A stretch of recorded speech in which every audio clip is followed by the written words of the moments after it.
Up next on Valley News Live at 10, tracking the slide in coronavirus numbers. What happened to the predicted holiday spike? The new outward sign to show people you've been vaccinated for COVID. Plus, how North Dakota and Minnesota leaders are protecting their capitals amid threats of armed protests. Valley News Live at 10 starts right now. This is Valley News Live at 10. Today marks the third consecutive day without a COVID-related death in North Dakota, with just 121 new cases, a much different reality than that of a major holiday surge many experts warned us about a month ago. Valley News Team's Bailey Hurley digs deep to find out if we're seeing a light at the end of the tunnel, and if not, when. While North Dakota continues on its downward COVID spiral, many other states are seeing the opposite. So while we didn't see a holiday surge, Essentia Health's Dr. Richard Vetter says that doesn't mean experts' projections were wrong. But why did it occur in other parts of the country and not here? Was it totally, people's behavior, or was it something else? That is the question. I think it's going to be a lot harder to answer. Vetter says he feels like North Dakotans have done a much better job at doing their part to slow the spread of COVID, and urges to continue that behavior for just a few more months, as those in Category 1B can start getting vaccinated next week, which Vetter says he estimates will take around 4 to 5 weeks. Then we'll be into the 65 with medical conditions, and then over age 65. Saying he expects everyone will have had a chance to get vaccinated by May or June. And if we can get through the spring, I think we'll be in a totally different spot. And Vetter says that timeline could change as there are new vaccines coming up the pipeline, and says North Dakota continues to lead the nation in vaccine distribution. So when we get the vaccine, we don't store it, we give it. Adding it's patience and hard work that will get North Dakota across the COVID finish line. Bailey Hurley, Valley News Live. Both Sanford and Essentia say those in each vaccine priority group will be notified on your online medical chart in the days and weeks before you're eligible. If you're not a patient, you can sign up to be notified on their website. From there, you'll claim the date and time that you would like to get your first dose of the vaccine. Pfizer now says its vaccination goal is to have 2 billion doses by the end of the year. That's more than 1.3 billion doses previously mentioned. The increased number comes from a label update in part. The labels initially said each vial had 5 doses, but it was discovered there was actually enough for 6. As of today, more than 32 million doses have been shipped around the world. As the vaccines roll out, a Minnesota man thought, is there a way to know whether someone's been vaccinated just by looking at them? Well, thanks to him, now there is. Adam Wojciechowski has worked in the healthcare industry for 2 decades. Now he's an entrepreneur, starting the organization Courage Through COVID. He created lime green wristbands to wear if you've gotten the vaccine. The goal is to show support for frontline workers and encourage others to also get the shots. One of the things that I like about our country is that everybody has a choice to get vaccinated. We wanted to create this as a positive message. Courage Through COVID is donating 10,000 of the wristbands to Minnesota hospitals. Adam says he's talking with hospitals around the country. There will be no snowmobiles allowed on the outskirts of Fargo. City leaders indicated they wanted no part of the idea proposed by Commissioner Tony Gehrig. Gehrig was in favor of allowing them during snow emergencies, especially for people who might drive them to work. The commission also said no to Gehrig's pitch to lower the penalties for anyone caught driving them within city limits. The law, as it stands, calls for up to 30 days in jail or a $1,500 fine.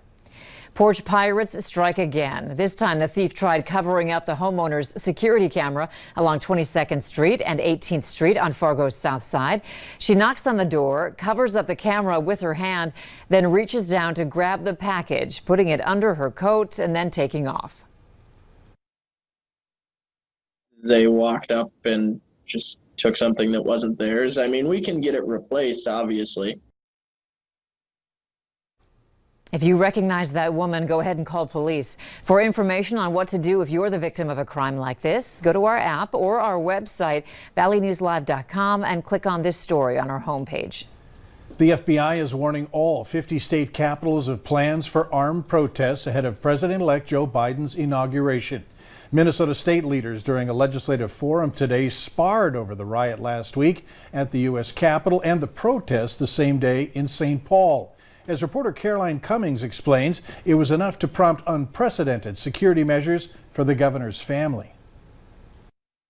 Quit lying. Tensions ran high during a legislative panel discussion hosted by Forum News Service on Monday. Republican leaders Senator Paul Gazelka and Representative Kurt Daudt both condemned the violence in Washington after an angry pro-Trump mob stormed the Capitol.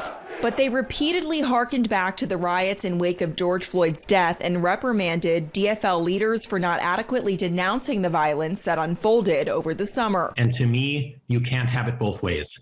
We've spent how many minutes now talking about this issue in Washington, D.C., when Democrats in this state have turned a blind eye to violence, inciting violence, protesting that is violent right in our own communities. Democrats were quick to rebuke Republicans in return. Governor Tim Walz called the comparison by the GOP a false equivalency and was so disappointed in the conversation he threatened to leave the forum early.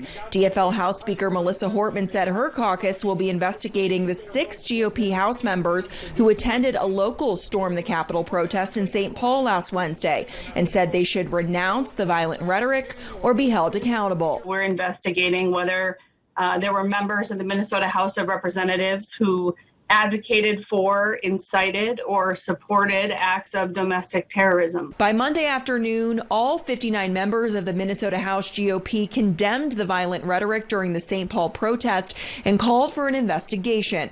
Although it didn't turn violent, the rally was so troubling to Minnesota State Patrol, they moved Governor Tim Walz's teenaged son to a safer location. I take real umbrage with the idea that what happened here at our Capitol on Wednesday was okay, because the result of that, in that language of taking the governor and his family prisoner, and there may be casualties, resulted for the first time the State Patrol entering the living quarters and removing my 14-year-old son to a safe location as he's crying looking for his dog, wondering what's going on. The Minnesota Department of Public Safety says it's monitoring the possibility of more protests in the coming days and says it will enhance its response or change its tactics if needed, though it didn't give any specifics.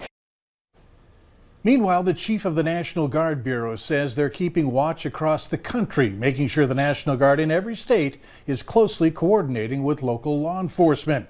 And the National Park Service has suspended tours of the Washington Monument. The agency saying that's in response to credible threats to visitors and park resources. The closures will remain in effect until January 24th. Officials say more closures could be coming and extended. There may be a power struggle happening in North Dakota's capital after months of lawmakers claiming the governor has overstepped his authority in the state of emergency. They're making moves to pull back his powers. Throughout the more than 300 days North Dakota has been in a state of emergency, there have been more than 40 executive orders. Committees this morning heard 2 different bills that aim to limit how long a state of emergency can last unchecked. Both bills are similar in structure. A state of emergency can only last for 30 days without consent. After that, the lawmakers have to be called to a special session to approve an extension and draft any necessary legislation. While some have been calling for a move like this since April, the author says it's not personal. This is not a simple reaction to the current virus nor the current executive administration. It is not about personalities. It's not about politics and it's not about power, but rather a direction. If lawmakers decide the conditions no longer warrant a state of emergency, they can vote to end it or let it expire. If that happens, the governor is not allowed to redeclare a state of emergency for the same cause. This bill is still in committee, but members of the governor's office, the National Guard, have come out against the bill, arguing it takes away the state's ability to quickly respond to an emergency. Another member of President Trump's cabinet has resigned. Chad Wolf is stepping down as Secretary of Homeland Security. And he's not the first. A number of administration officials have left their post in the wake of last week's violent riot at the U.S. Capitol. Wolf says FEMA Administrator Pete Gaynor will be the acting secretary. Still ahead tonight, lawmakers are headed toward a crucial vote as they ask Mike Pence to take President Trump's power. But first, the number 40 is in this week's forecast. Hutch breaks down the next couple of days before some big changes.